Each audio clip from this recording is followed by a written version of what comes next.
You are sitting alone in your living room. It is past midnight. The house is quiet, the kind of quiet that feels wrong, the kind that makes the hairs on the back of your neck stand at full attention. Your phone is charging across the room. Your dog, the one that never leaves your side, is pressed flat against the floor under the couch, refusing to come out, whimpering in a way you have never heard before. And then it happens. A glass on your kitchen counter slides, slowly, deliberately, to the edge, and falls. You didn't touch it. No one touched it. There is no open window, no vibration from the road, no explanation that your rational mind can hold on to. What do? Do you run? Do you grab your phone and start recording? Or do you stand there frozen? Because deep down, some ancient part of your brain is screaming at you that you are not alone in this house. This is not a campfire story. This is not a Hollywood script. Every single piece of footage you are about to see was captured on real security cameras, real phone recordings, and real surveillance systems in real locations across the United States and beyond. Some of it has been investigated by paranormal researchers. Some of it has never been fully explained. Not by scientists, not by skeptics, not by anyone. We are counting down 10 of the most disturbing, most jaw-dropping, and most convincing poltergeist incidents ever caught on camera. By the time we reach number 1, you will be questioning everything you thought you knew about the world you live in. Make sure your lights are on. And maybe, just maybe, check under your bed before you watch this. What is a poltergeist? Before we dive into the footage, let's establish something important. Because a lot of people misunderstand what a poltergeist actually is. The word comes from 2 German words, poltern, meaning to make noise or to rumble, and Geist, meaning ghost or spirit. But unlike the classic image of a translucent apparition drifting through walls, a poltergeist is defined by activity, physical, measurable, often violent disturbances that seem to have no rational cause. Objects thrown across rooms, furniture moving on its own, lights flickering in patterns, sounds, banging, scratching, knocking, that originate from inside walls or ceilings, electronics switching on and off with no command, and in the most extreme cases, physical attacks on living people. Paranormal researchers distinguish poltergeist activity from traditional hauntings in one critical way. Poltergeists seem to be centered on people, not places. Wherever the affected individual goes, the activity follows. This has led some researchers to theorize that poltergeist phenomena might actually be generated unconsciously by living humans, a psychokinetic release of intense emotional energy, particularly in adolescents or people under extreme stress. Others believe poltergeists are entities, spirits or energies that feed on human emotion and choose specific people as their focus. Neither theory has been proven. Neither has been disproven. What has been captured, undeniably repeatedly on camera, is the activity itself. You are about to see 10 examples. The Grand Valley Inn, Colorado.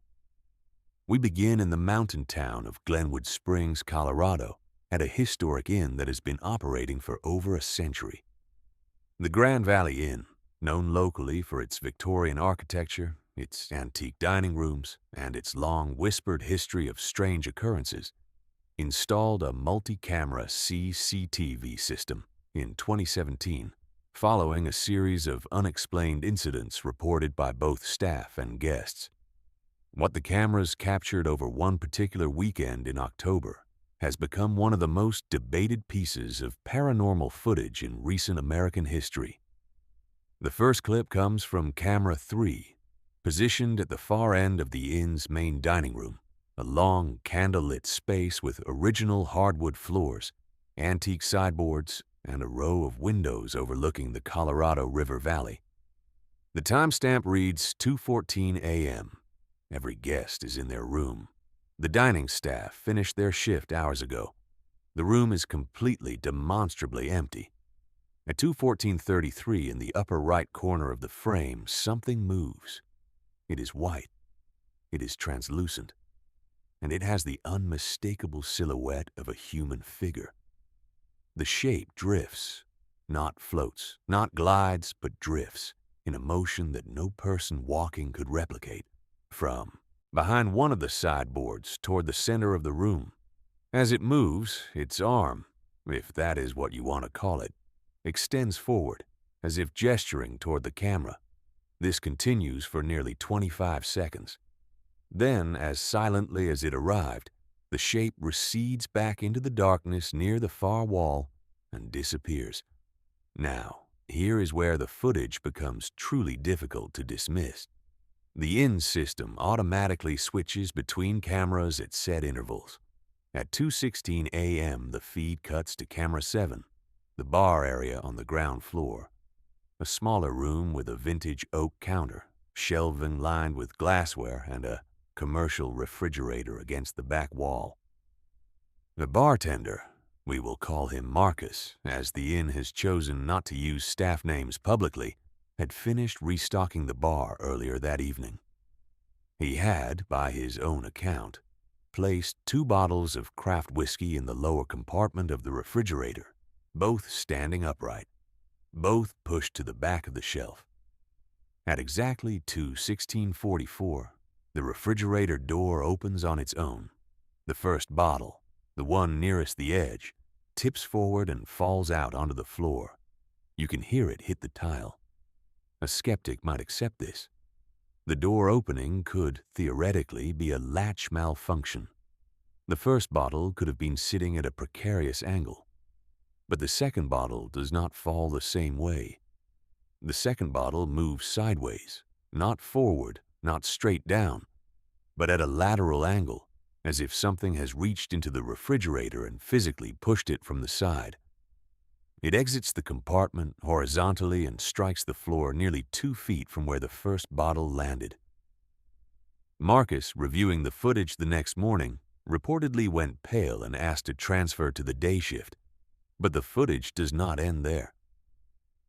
At 2:19 a.m., camera 5 captures the inn's lobby, the large open reception area visible to any guests who might be coming down for a late-night glass of water. It is, thankfully, empty at this moment. Behind the small concierge desk, a heavy crystal glass, part of a set used for complimentary welcome drinks, sits on the polished marble counter. In one frame, it is sitting still. In the next, it is not. The glass does not slide. It does not tip. It drops, downward, as if pulled by a force originating from directly above it. The angle of the fall is not consistent with it simply falling off the edge of the counter. It is consistent with something pulling it down from above. The glass shatters on the marble floor. No one is in the lobby. No one is in the dining room. No one is behind the bar. And yet, in the span of 5 minutes, 3 separate cameras in 3 separate locations captured 3 separate events that, taken together, form a pattern that even the most determined skeptic would struggle to explain away. The Grand Valley Inn did not release the footage publicly. It was obtained and published by a local paranormal investigation group after a months-long public records negotiation. To date, no official explanation has been offered. So, was it a hoax? A mechanical malfunction? A coincidence? Or is the Grand Valley Inn in Glenwood Springs, Colorado, genuinely and actively haunted? We move on, but the question stays open. The diner incident, Nashville, Tennessee. For this one, we leave the historic inns of Colorado and travel to a completely ordinary lunch spot in East Nashville, the kind of place with checkered tablecloths, laminated menus, and a Sunday brunch crowd that lines up out the door. The footage comes from the restaurant's interior surveillance system. It was captured on a Tuesday afternoon in late spring, during a slow stretch between the lunch rush and the dinner service. Only a handful of tables are occupied. The staff is visible moving through the background. Everything is completely normal. Until it isn't.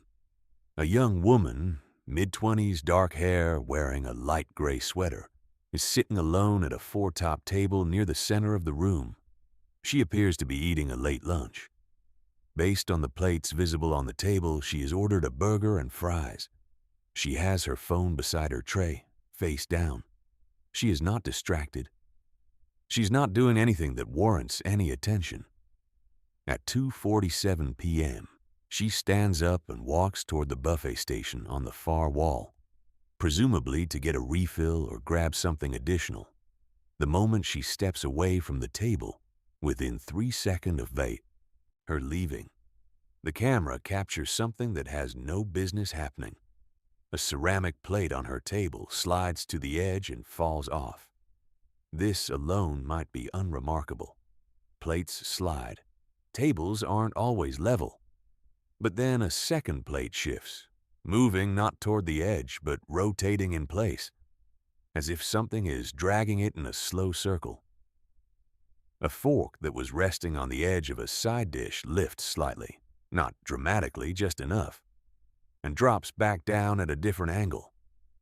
And then, most disturbingly, a full glass of iced tea, sitting in the center of the table, nowhere near an edge, slides backward and tips off the far side of the table, away from the camera, as if being pulled rather than pushed.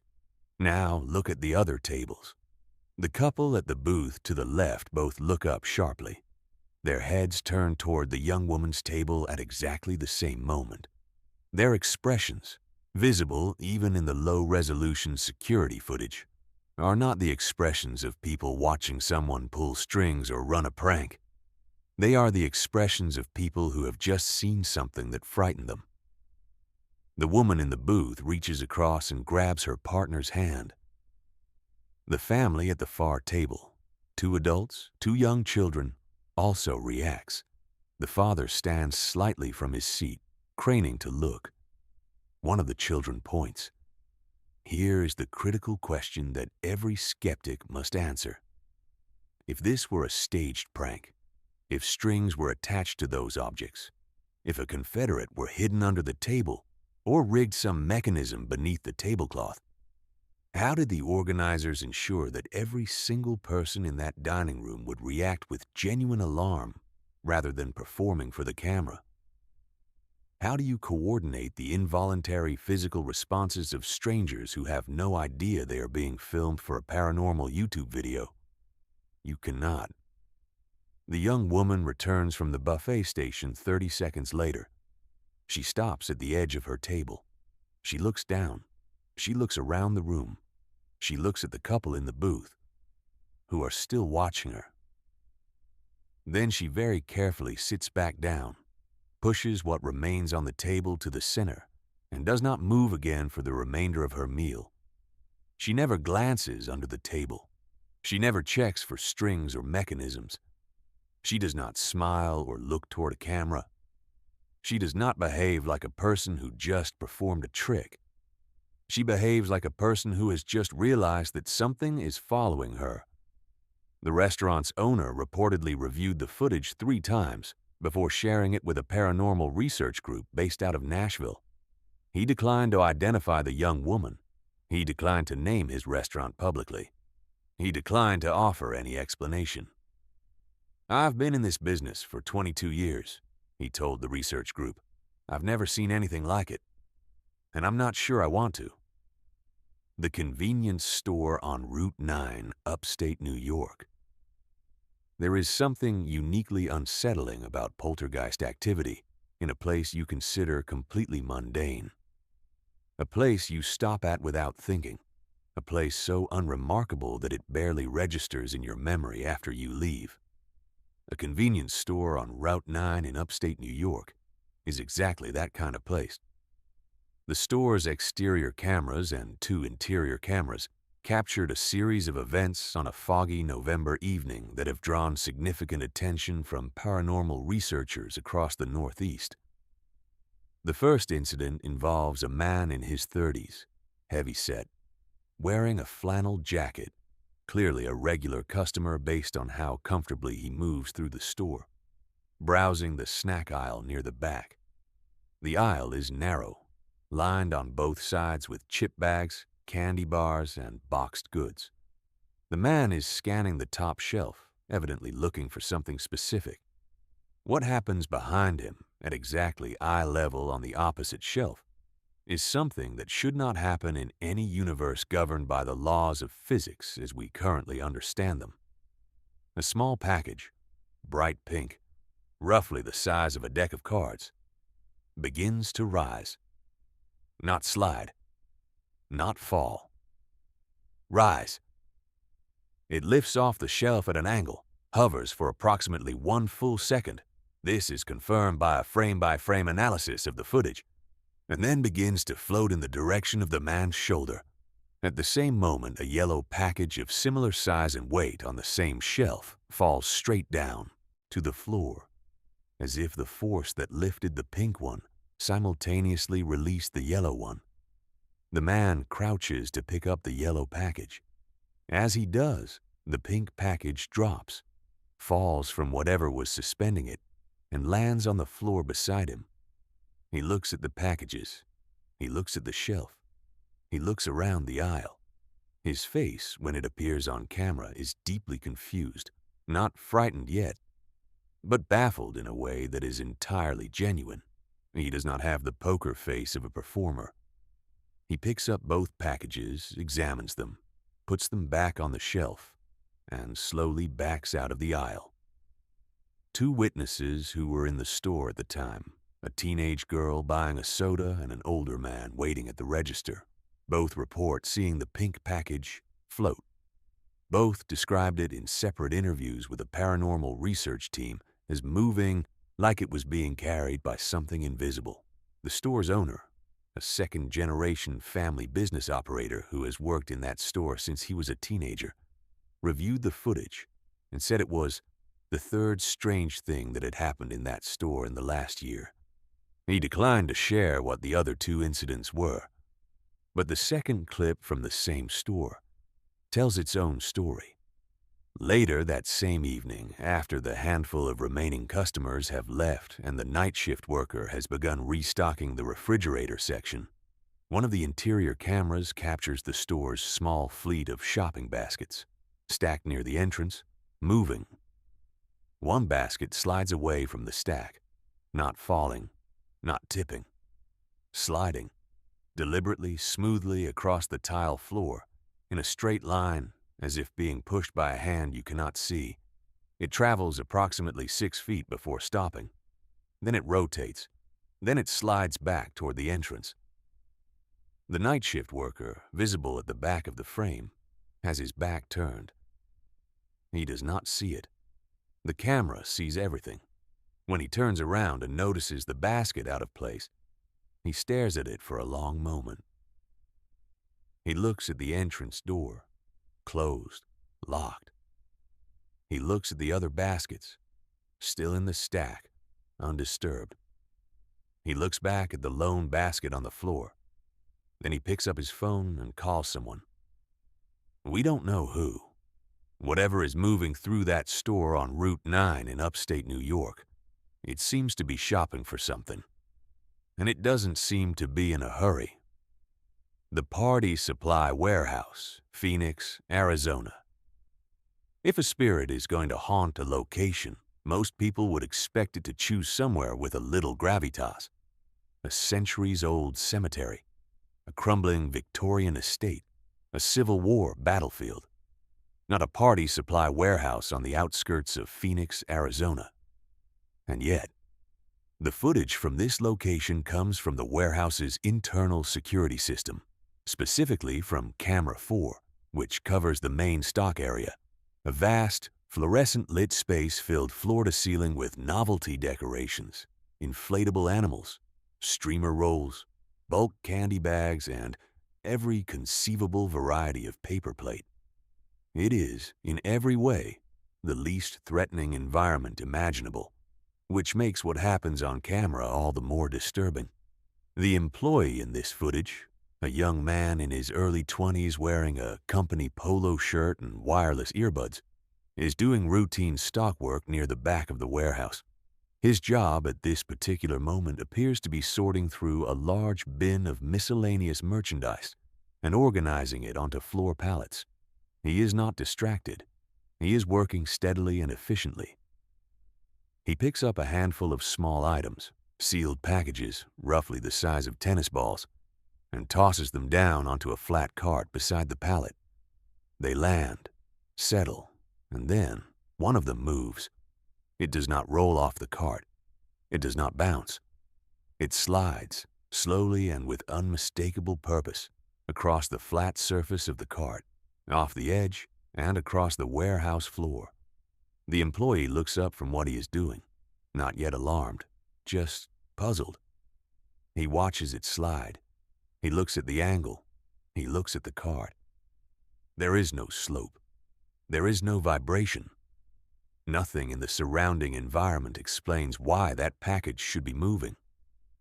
He goes back to work, and then another one moves. This time, it does not slide off the cart. It slides along the floor, away from the cart, away from him, toward the shelving unit on the far wall. The employee watches it for 3 full seconds. Then he stands very still. A third package slides, then a fourth. They move in different directions, not randomly, but as if each one is being nudged by a different invisible hand, each with its own destination. The employee takes out one of his earbuds. He cocks his head to one side, listening. You can see from his posture that he can hear something. A sound that the camera's audio system, with its limited range, is picking up only faintly. A scraping noise. A shifting. Something moving in the shelves. He turns toward the shelves. On the far shelf, the one that runs along the entire back wall of the warehouse, stacked 12 feet high with boxed inventory. A large decorative box on the top row shifts, moves toward the edge, and then falls. It doesn't fall toward the floor. It falls outward, away from the wall, in the direction of the employee. And when it hits the ground, it makes a sound that the camera captures clearly. A heavy, resonant crash that echoes through the warehouse. The employee runs, not walks, not backs away. Runs, full sprint, toward the front of the warehouse, his remaining earbud flying out as he goes. He does not stop. He does not look back. He does not collect himself and return for a second look. He runs until he is out of frame. The camera continues recording for the next 4 minutes. 4 uninterrupted minutes of footage. The warehouse is still. Packages on the floor, box in the aisle, fluorescent lights humming, and then, at the very edge of the frame, just visible at the boundary of the camera's range, something moves again. Just once. Just barely. Just enough. The Party Supply Warehouse in Phoenix, Arizona, currently has 3 employees who have submitted internal incident reports describing unexplained activity in the stockroom. Management has not publicly responded to any of them. The Riverside Community Theater, Chattanooga, Tennessee. Theaters have always had a complicated relationship with the supernatural. Every working actor knows the superstitions, the unspoken rules, the rituals. The things you do not say inside a theater if you want your production to go smoothly. The idea that theaters attract a particular kind of energy, a particular kind of presence, is not new.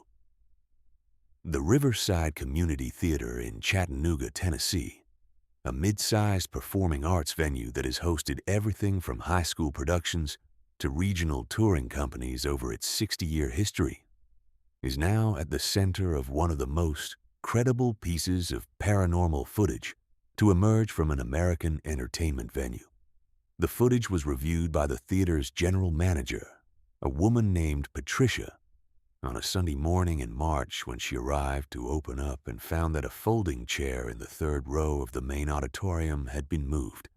Not dramatically moved, not thrown across the room, just slightly out of place, turned at an angle that was inconsistent with how the cleaning crew had left it the night before. This might have meant nothing, except that the theater had been locked, alarmed, deadbolted and locked since 10:30 p.m. the previous night, when the last person had set the alarm and left. Patricia checked the CCTV. What she saw made her sit down. The auditorium camera, a fixed wide-angle lens positioned at the back of the house, designed to capture the full seating area in one frame, shows the theater in darkness. The house lights are off. The stage is dark. The rows of folding chairs sit in their precisely arranged formation, filling the frame from left to right. At 1:17 a.m., the chair in the third row, specifically the third seat from the left aisle, moves. It does not topple over. It doesn't fall. It rolls backward, on its rear legs pivoting smoothly, rotating away from the stage and to the left, as if someone has stood up from it and pushed it back with their weight. It travels approximately 18 inches before stopping. There is no one sitting in it. There is no one in the third row. There is no one in the auditorium.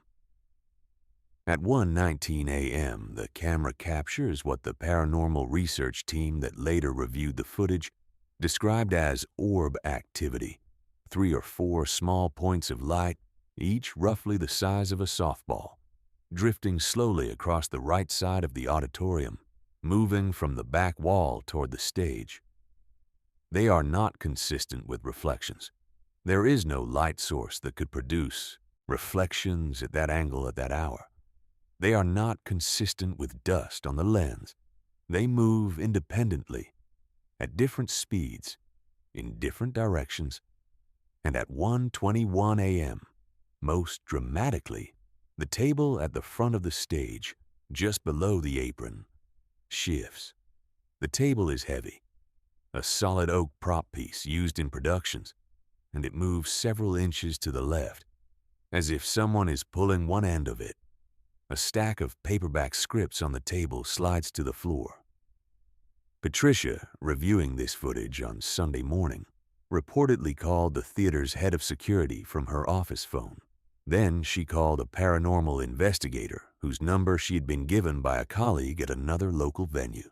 The investigator, a man who has been conducting paranormal research in the Southeast for over 2 decades, visited the Riverside Theater the following week with a team of 4 researchers. "This theater has something in it," he said in his published report. "I've been doing this work for a long time.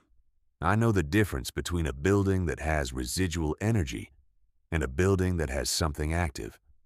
This is active." The theater's management has not commented on the investigation or on the footage. The productions at the Riverside continue on schedule. The chair in the third row has been moved back to its original position. But if you attend a show at the Riverside Community Theater in Chattanooga, Tennessee, and if during the performance you glance toward the third row and notice that one particular chair is slightly turned away from the stage, you did not imagine it. The Alpine Lodge, Lake Tahoe, Nevada. We need to talk about the Alpine Lodge footage. This one is different from the others we've looked at so far.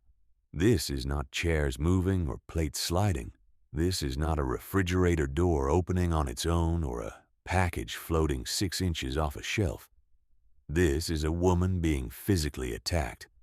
The Alpine Lodge is a boutique hotel on the Nevada side of Lake Tahoe, the kind of place that markets itself on solitude and natural beauty, tucked into the pine forest above the lake, accessible by a winding 2-lane road that most GPS systems refuse to acknowledge. It caters to couples and small groups looking for a quiet retreat. It has been, by all accounts, a pleasant and unremarkable place to stay for most of its 40-year history. In the fall of 2021, a guest submitted a formal complaint to the management, not about the food or the noise or the service, but about what she described as a violent paranormal experience in the hotel's dining room during breakfast. Management did not dismiss the complaint. They reviewed the CCTV. The footage shows a woman, alone, appearing to be in her late 40s, dressed conservatively, eating breakfast at a table near the window with a view of the pine forest, apparently enjoying a quiet morning. There are a few other guests at nearby tables. The room is calm. Sunlight is coming through the windows. Someone is pouring coffee at the sideboard. At 9:04 a.m., the camera captures the first movement. A chair at the woman's table, the empty one across from her, slides backward. Not dramatically, not violently, but definitely and clearly. It moves away from the table with no physical cause. The woman looks at it. She puts down her coffee cup. Then a second chair moves, this one from a neighboring table, occupied by no one, also sliding back as if someone is standing up from it. The woman stands. She takes a step toward the exit. The table moves, not slides, moves. The entire table lurching sideways, roughly 2 feet, as if someone has grabbed it and yanked it. A plate falls. A glass tips. The woman staggers backward, and then the chairs begin to move faster. 2 of them slide toward the exit, toward the door the woman is now moving toward, and stack themselves against it. Not chaotically, intentionally. They position themselves in front of the door in a way that is not consistent with randomly moved furniture. They are blocking the exit. The woman reaches the door and pulls. The chairs hold. She pulls harder. They hold. She turns around. The table that was moved earlier is now moving again, this time toward her, crossing 3 feet of floor space in under 2 seconds, and it catches her across the lower body with enough force to knock her off her feet. She goes down hard. She doesn't get back up immediately. The other guests in the dining room, 2 couples and a solo traveler, all react. One man rushes toward the woman on the floor. Another couple moves toward the window, apparently trying to determine if there is another exit. The solo traveler stands on their chair and looks around the room as if trying to identify an attacker. There is no attacker visible in the footage. The chairs against the door slowly, over the course of approximately 20 seconds, release their position and slide back to their original locations. The table does not move again.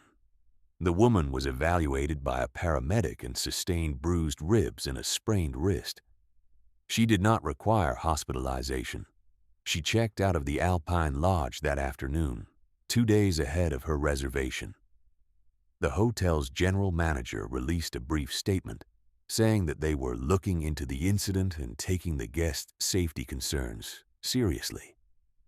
He did not offer any explanation for the footage. A paranormal investigator who reviewed the tape at the request of the guest described it as the most compelling evidence of a physically aggressive entity I have ever seen, captured on video. The Alpine Lodge at Lake Tahoe is still accepting reservations. The dining room is still open for breakfast. The Downtown Branch Library, Portland, Oregon. There is a particular kind of silence that belongs to a library after closing. It is not the comfortable silence of the afternoon, the soft sound of pages turning, the muted tap of keyboards, the occasional whisper between patrons. It is a different silence, deeper, older, the kind that seems to have weight. The Portland Downtown Branch Library has been a fixture of the city's cultural landscape for over a century. Its original building, a Beaux-Arts structure of carved stone and arched windows, was constructed in 1913, and while significant renovations have expanded and updated the facility over the decades, the central reading room has retained much of its original architecture.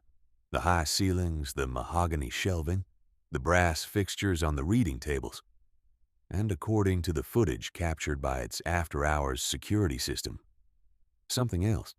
The library installed motion-sensitive CCTV cameras throughout the building after a series of break-in attempts in the early 2000s. The cameras activate when they detect movement, which is what makes the footage in question particularly interesting, because the movement they detected was not coming from a person. The relevant clip begins at 2:38 a.m. on a Thursday night in late winter. The central reading room is dark except for the pale blue emergency exit lighting and the green glow of the emergency exit signs above the doors. The shelves of books line both sides of the frame, stretching back into the shadows. In the center of the room, a reading table sits beneath a vintage hanging lamp. On the table, a book. It is lying flat, face up, as if someone has set it down mid-read.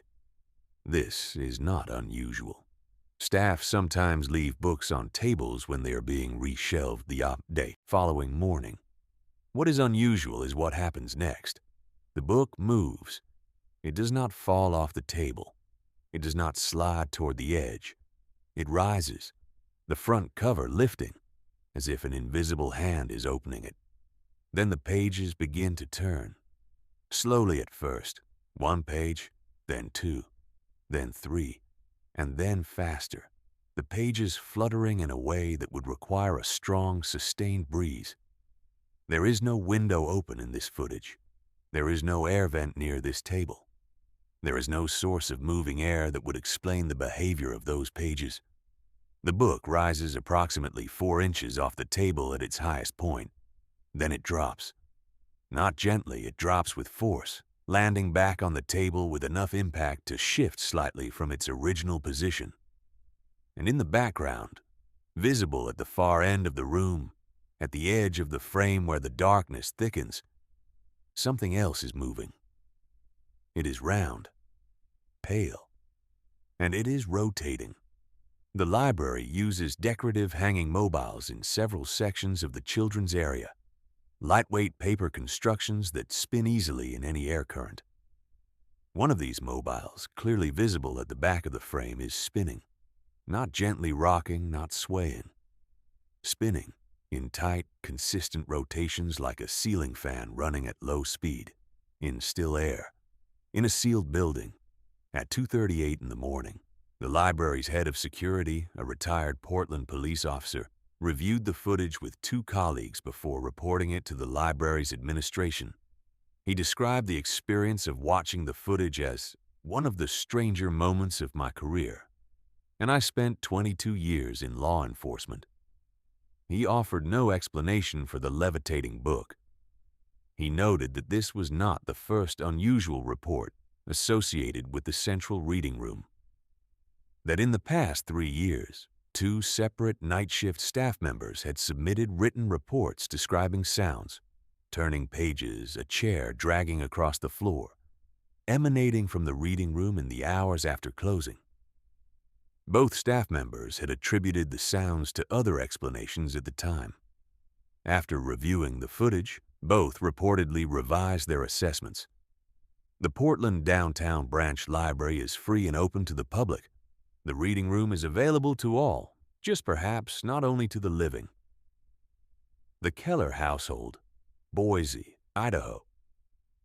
Sometimes the most chilling footage is not the footage shot in a hotel or a library or a warehouse. Sometimes it is the footage shot in a home, a normal, unremarkable family home in a quiet neighborhood of a mid-sized American city, because that is the footage that reminds you that these things do not stay in historical buildings or commercial properties. These things can follow you home. The Keller household footage was originally uploaded to a paranormal discussion forum in 2019. The channel owner, a man in his late 30s who goes by the name Dan Key on social media, though his real name has since become widely known, posted it with a straightforward description. "Something is messing with my dog. Filmed this myself." The video begins in the hallway of what appears to be a modest 2-story house in Boise, Idaho. The hallway connects the living room to the back bedrooms and has hardwood floors, cream-colored walls, and the kind of everyday clutter: shoes by the door, coats on hooks, a charging cable on the baseboard that marks it as a genuinely lived-in home rather than a staged set.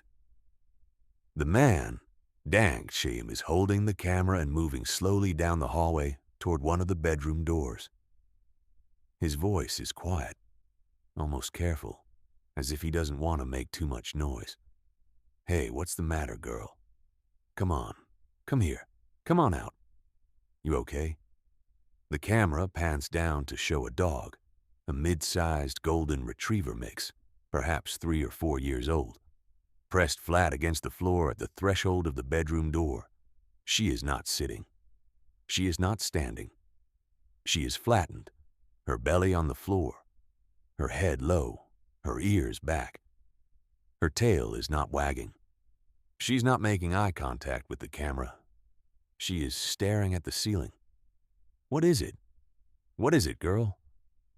The dog does not move, does not respond to her owner's voice, does not blink. She's staring at a specific point on the ceiling directly above her, and her focus is absolute. Dan C. looks up. There is nothing visible on the ceiling. No insect, no water stain, no crack, no shadow. Nothing that the camera can identify. But then there is a sound. Even through the video's audio, which is not high quality, you can hear it clearly. A knock. A single, deliberate knock, resonating from above the ceiling, from the attic space directly overhead. Not a creak. Not the sound of a house settling.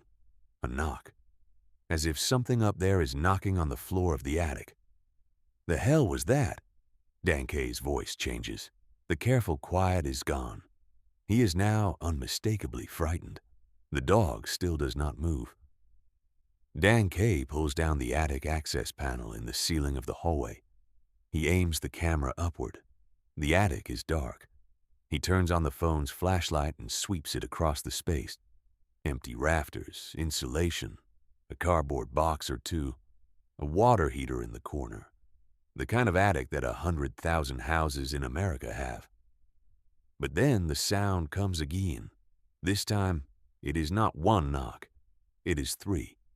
Evenly spaced, deliberate, and they come from the far corner of the attic, the corner where the camera is not quite reaching, the corner that is just outside the edge of the flashlight beam. Dankay says something that the audio clips out. He pulls the panel back up. He goes back to where the dog is lying on the floor. She has not moved. She is still flat. She is still staring at the ceiling. Her focus has shifted to the far end of the hallway. "We're leaving," he says. The video ends there. In a follow-up post the next day, Dankay described what happened when he and his dog left the house that evening and spent the night at his brother's place. He described calling a neighbor to check the house while he was away. He described returning the following afternoon and finding the attic access panel, which he was certain he had pushed firmly back into place, hanging open. He described his dog refusing to go into the hallway for 11 days afterward. He described hearing the knocking again, once, on the night of the 12th day. He has not heard it since. He does not live in that house anymore. The farmhouse kitchen. Rural Kentucky. Some footage requires no setup, no context, no analysis. Some footage speaks for itself. This entry in our countdown is that footage. The clip was posted by a YouTube creator who documents paranormal activity in rural properties across the American South. He did not narrate it when he shared it. He did not offer a theory. He did not speculate about the cause. He simply titled it, "I set up a camera in my kitchen. This is what it caught." What you are watching in this footage is a farmhouse kitchen in rural Kentucky.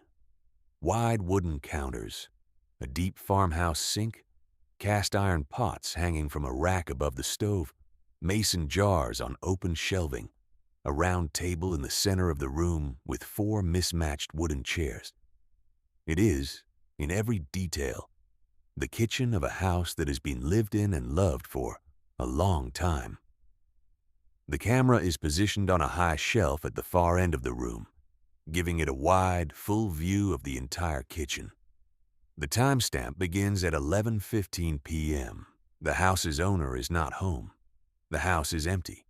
At 11:15 p.m., nothing happens.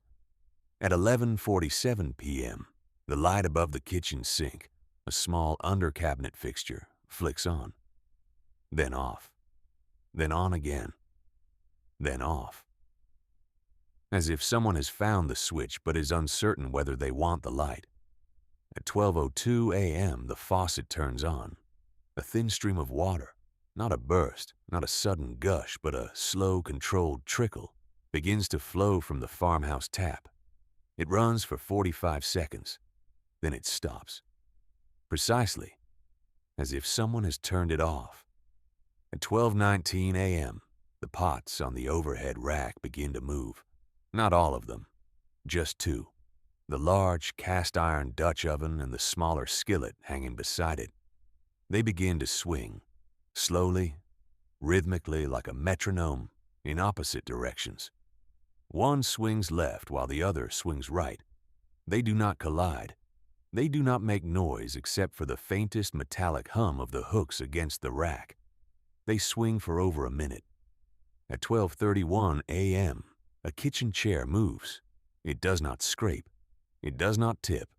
It slides from its position at the table to a position roughly 3 feet from the table, as if someone has pulled it out and sat down in it. It comes to rest at the exact angle you would expect if a person had sat down in it and positioned themselves toward the table. The chair sits there, positioned as if occupied, for 4 minutes and 20 seconds. Then at 12:35 a.m. it slides back, returns to the table, stops in its original position. At 12:41 a.m. the light above the sink turns off and does not turn on again. At 12:43 a.m. the camera captures one final thing. Every mason jar on the open shelving on the far wall. There are at least 12 of them, different sizes, different positions, shifts. Not dramatically, not enough to fall. Each one moves a fraction of an inch, as if the shelf has been given a gentle nudge by something walking past. And then the kitchen is still. The camera records for another 3 hours and 40 minutes. Nothing else happens. The house's owner reviewed the footage the following morning. He reportedly watched it 4 times. He uploaded it without comment. He pinned a single response to the top of the comment section. I know what you're going to say. I've heard every explanation. None of them work. I've lived in this house my whole life. My father lived in it before me. And his father before that. Whatever this is, it's been here for a long time. I think it just wanted company. The Crestwood Office Complex, Chicago, Illinois. For everything we have seen tonight, the floating objects, the moving furniture, the lights and the faucets and the knocked book in the empty library, nothing quite prepares you for case number 1. This is the case that has been studied the most, debated the most, and dismissed the least. This is the case where even researchers who spent their careers maintaining rigorous skepticism about paranormal claims walked away from the footage saying, quietly and carefully, that they had no explanation. The Crestwood Office Complex sits in a commercial district on the northwest side of Chicago, Illinois. It is a 7-story building of unremarkable 1970s architecture. Drop ceilings, carpeted corridors, fluorescent lighting, housing a mix of mid-sized businesses, legal offices, and insurance firms. It is, in every sense, as prosaic and ordinary a building as exists in American commercial real estate. In the early hours of November 1st, 2019, the morning after Halloween, though investigators have noted this timing is almost certainly coincidental, The two security guards on duty in the Crestwood Building's monitoring room began switching between cameras as part of their standard hourly sweep. What they saw stopped the sweep. It began on camera 11, the fourth floor corridor, east wing. A long, carpeted hallway, lined with closed office doors on either side, a water cooler at one end, the elevator bank at the other. The hallway is empty. The overhead lights are on their nighttime setting, dim to about 30%, casting everything in a yellowish half-light that makes the footage feel slightly unreal. At 2:23 a.m., a door opens. It is the third door on the left, the office of a property management company, unremarkable in every way. The door opens fully, swings outward into the corridor all the way to the stop, and then stays open. No one comes through it. No one is visible inside the office in the portion visible through the doorway. The door stands open, waiting, as if held by an invisible hand. Then the water cooler at the far end of the corridor begins to dispense water. The guards watching this footage have described the sound in interviews, a gurgling, bubbling sound, the sound of the cooler dispensing water into a cup, exactly as it would if a person had pressed the button. The camera cannot quite capture the act of dispensing. The cooler is at the edge of the frame, but the sound is unambiguous. Then the lights on the fourth floor corridor go out entirely. The camera switches to night vision, a greenish, degraded image, and continues recording. For 45 seconds, the fourth floor corridor is dark and, as far as the camera can determine, empty. The guards switch to camera 14, the third floor break room. This is a larger space. Round tables, vending machines against one wall, a row of microwaves, a long counter with a commercial coffee maker, windows overlooking the parking lot below, also empty, also on nighttime lighting.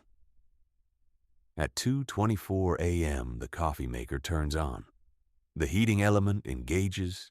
The camera cannot see this directly, but the red indicator light on the machine's display is clearly visible, illuminating suddenly in the dark room. The machine begins to run a cycle. Steam begins to rise from the warming plate. The machine runs a full, complete cycle, 2 minutes and 40 seconds, and then shuts itself off. There is no coffee in the machine. There is no water in the reservoir. Something ran the coffee maker through an empty cycle. The guards switch to camera 8, the second floor open office space. This is a large, open-plan area with rows of desks, computer monitors, task chairs, and the general organized chaos of a working office. Filing cabinets, bulletin boards covered in papers, a row of printers along one wall. And it is here that the footage becomes truly extraordinary. At 2:25 a.m., the filing cabinets move. Not one, not two. All 4 filing cabinets along the east wall, heavy metal 4-drawer commercial cabinets, each weighing over 200 pounds when fully loaded, begin to slide away from the wall simultaneously. They move in unison, approximately 18 inches, stopping at exactly the same distance from the wall, as if arranged by someone who wanted specific spacing. Then the desk chairs begin to move. Not all of them, just the ones in the 2 rows closest to the filing cabinets. 6 chairs. They rotate in their positions, all turning to face in the same direction, toward the east wall where the filing cabinets now stand, as if an audience of empty chairs has been arranged to watch something. Then the lights come on at full brightness, not the nighttime setting. Full overhead fluorescent brightness, the kind that fills every corner of the room, the kind that makes the space look exactly as it would at 2 o'clock on a busy Tuesday afternoon. The guards switch cameras repeatedly over the next 4 minutes, capturing activity on 3 more floors. A bathroom faucet running on the 5th floor, every single window blind on the 6th floor turning simultaneously to the open position, and on the 7th floor, the executive level, a single office door repeatedly opening and closing, opening and closing, opening and closing, 12 times in 90 seconds, as if something is testing whether the door works. And then, at 2:29 a.m., as abruptly and decisively as it began, everything stops. The filing cabinets stay where they were moved. The chairs stay in their arranged positions. The lights on the 2nd floor drop back to nighttime setting. The 4th floor corridor lights come back on. Everything is still. When the morning shift security team arrived at 6 a.m., they found the 2nd floor exactly as the cameras had shown. Filing cabinets pulled from the wall, chairs arranged in rows facing them. The coffee maker's heating element was still warm. The 4th floor office door was standing open. The security company that manages the Crestwood building retained a forensic video analysis firm to examine the footage. The analysis concluded that the footage showed no evidence of digital manipulation, no evidence of wire rigging in any of the affected areas, and no evidence of unauthorized human presence in the building during the relevant time period. The access logs for every entry point, every door, every elevator, every stairwell show 0 entries or exits between 10:45 p.m. on October 31st and 6:02 a.m. on November 1st. No one entered that building. No one was there. And yet something was. So here we are, 10 incidents, 10 locations across the United States and beyond, 10 pieces of footage that, whether you believe in poltergeists or not, whether you approach the world from a place of faith or pure rationalism, cannot be entirely and satisfyingly explained. We want to leave you with something to think about. The word poltergeist has been with us for centuries. The phenomena it describes, objects moving, sounds coming from empty spaces, forces acting on the physical world without a visible physical cause, have been reported across every culture, every century, every continent, ancient Rome, medieval Europe, colonial America, modern Chicago. This is not a fringe belief. This is a consistent, recurring, cross-cultural pattern of human experience that has never been fully explained and has never fully gone away. Are there hoaxes? Absolutely. People are endlessly creative, endlessly motivated by attention and money and the simple pleasure of a good fright. Any honest paranormal researcher will tell you that most footage they review is explainable, and a significant portion of that explanation is deliberate deception. But not all of it. Some footage sits in a category that resists explanation. Some of it has been studied by physicists, forensic analysts, structural engineers, and professional skeptics, and the study has produced no satisfying answers. Some of it just sits there, unresolved, in the uncomfortable space between what we understand and what we don't. What lives in that space? That question belongs to you. Every viewer is free to draw their own conclusions. Every viewer brings their own framework, their own experience, their own relationship with the unknown to footage like this. And that is exactly as it should be. But the next time you are home alone at night, and you hear something you cannot explain, and you think, it was probably nothing, ask yourself one question. Are you sure?